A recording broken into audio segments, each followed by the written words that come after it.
Good morning students.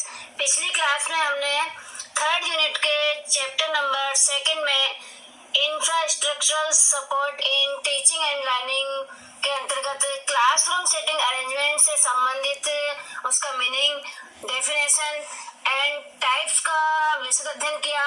आज हम उसी क्रम में आगे बढ़ते हुए उसी से संबंधित अध्ययन करेंगे, जिसमें हमारा जो आज का टॉपिक होगा पहला, वह है objectives of classroom setting arrangement. Classroom setting arrangement करने के पीछे क्या क्या उद्देश्य रखे जाते हैं, उन उद्देश्यों को हम आज विस्तृत रूप से यहाँ देखेंगे। तो सबसे पहला जो उद्देश्य है वह है कक्ष की उचित व्यवस्था के लिए।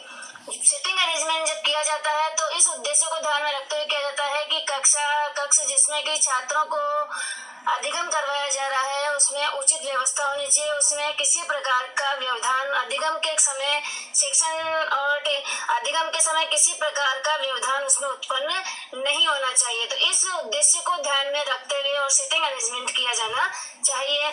दूसरा जो उद्देश्य है वह छात्र को सहज अनुभव हेतु सीटिंग अरेंजमेंट बैठक व्यवस्था वो इस प्रकार की हो जिसमें छात्र को असुविधा नहीं होनी चाहिए, छात्र असामान्य महसूस नहीं करे अपने को और वह अपने आप को सहज अनुभव करे, जिसके माध्यम से ज्यादा वो अधिगम कर पाए।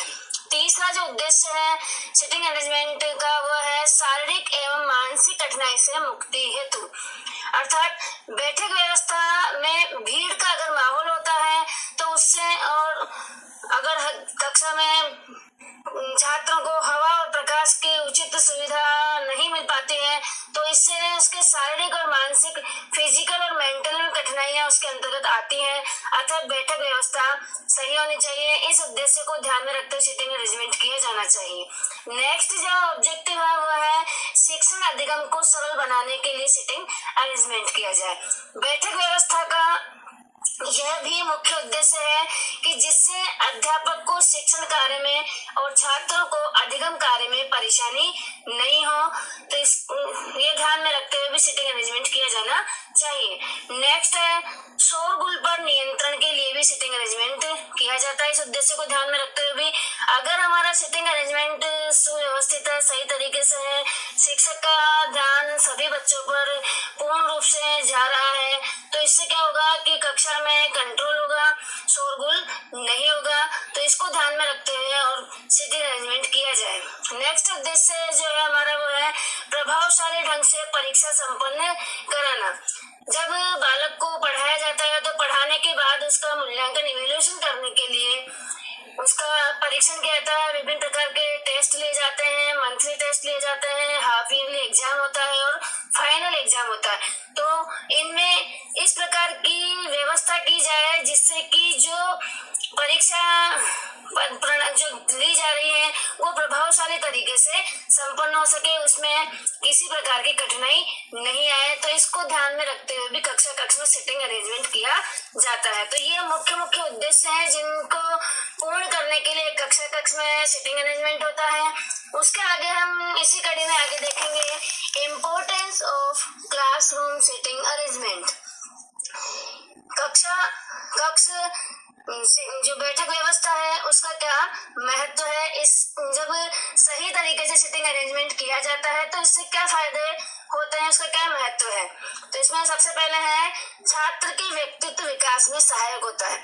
अगर शिक्षक सही तरीके से, सुव्यवस्थित तरीके से, क्रमबद्ध तरीके से सिटिंग अरेंजमेंट करता है तो इससे छात्र के व्यक्तित्व का विकास होता है, उसका जो ओवरऑल डेवलपमेंट होता है। प्रत्येक छात्र पर शिक्षक की नजर होती है और छात्रों की जो भी कोई कमियां होती हैं उनको शिक्षक आसानी से पहचान पाता है और उनको दूर करने का प्रयास वो करता है। इसी तरीके से अगर जो सिटिंग अरेंजमेंट सही तरीके से होता है तो बालक को अधिगम करने में भी सरलता होती है, उसे शारीरिक और मानसिक रूप से किसी प्रकार की समस्या का सामना नहीं करना पड़ता है। तो इसलिए इससे छात्र के व्यक्तित्व का विकास हो पाता है। दूसरा जो इम्पोर्टेंस है सिटिंग अरेंजमेंट का वो है इसमें छात्र सहभागिता में वृद्धि होती है। अगर सुव्यवस्थित तरीके से सिटिंग अरेंजमेंट किया जाता है तो छात्र कक्षा में अधिगम करते समय टीचिंग लर्निंग प्रोसेस के अंतर्गत अपनी सहभागिता देते हैं, बीच बीच में भागीदार बनते हैं, अपना हिस्सा वो अपने हिस्से का जो कार्य है वो पूरा करते हैं। तो इस प्रकार से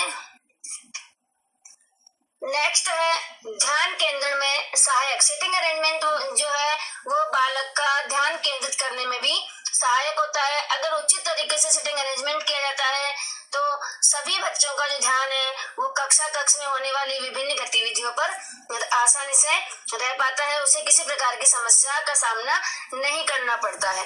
नेक्स्ट इम्पोर्टेंस है सीखने की प्रक्रिया में उससे वृद्धि होती है, क्योंकि छात्र और शिक्षक दोनों ही अटेंटिव होकर कक्षा में अपनी सहभागिता निभाते हैं, भागीदारी देते हैं, तो इससे सीखने में भी ज्यादा से ज्यादा उन्हें सीखने को प्राप्त होता है, ज्यादा सीखने को मिलता है। तो इस तरह से लर्निंग जो प्रोसेस है उसमें वृद्धि होती है, क्योंकि सीखने का अनुकूल वातावरण प्राप्त होता है। नेक्स्ट है कक्षा नियंत्रित रहती है। अगर सिटिंग अरेंजमेंट उचित तरीके से है तो अव्यवस्थित सिटिंग अरेंजमेंट में कक्षा पर नियंत्रण नहीं रह पाता है, अनुशासनहीनता की समस्या आती है। लेकिन अगर सिटिंग अरेंजमेंट व्यवस्थित होता है, सही तरीके से किया जाता है तो कक्षा नियंत्रित रहती है और नियंत्रित रूप में वह जो छात्र है वो अटेंटिव होकर और सीखने का कार्य पूरा करते हैं। नेक्स्ट है कक्ष वार्तालाप में भी आसानी होती है। अगर सिटिंग अरेंजमेंट के समय मध्य में शिक्षक के आने जाने की सुविधा हो, या ये भी हो सकता है कि जिस प्रकार शिक्षक ने सिटिंग अरेंजमेंट किया है उसमें वह सभी बच्चों तक पहुंच सकता है या उन पर उसका पूरा ध्यान रहता है, तो इस तरह से कक्ष में वार्तालाप भी आसान हो जाता है।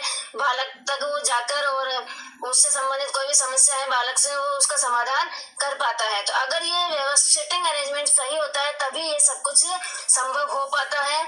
इस प्रकार कक्ष बैठक व्यवस्था जो है वो टीचिंग लर्निंग प्रोसेस में अपनी महत्वपूर्ण भूमिका निभाती है।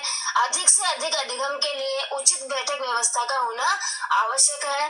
तो इस प्रकार से ये जो टॉपिक है सिटिंग अरेंजमेंट से संबंधित, इसके माध्यम से ये बताया गया है कि कक्ष में एक शिक्षक को जब वो कक्ष में पढ़ाने के लिए अध्ययन कराने के लिए जा रहा होता है तो उसे इस बात पर विशेष ध्यान देना चाहिए कि उसके कक्ष बैठक व्यवस्था किस प्रकार की है। सबसे पहले जाते हैं उसे अपने कक्ष की बैठक व्यवस्था को सुधारना चाहिए। उसी के बाद टीचिंग और लर्निंग का जो कार्य है वो जो पढ़ने पढ़ाने का कार्य है वो उसे आगे बढ़ाएगा। तो अगर वो इस बात को ध्यान में रखेगा तो उसका जो मुख्य जो उद्देश्य है बालक में अधिगम कराना, लर्निंग कराना, वो आसानी से सरलता पूर्वक सहज तरीके से वो कर पाएगा।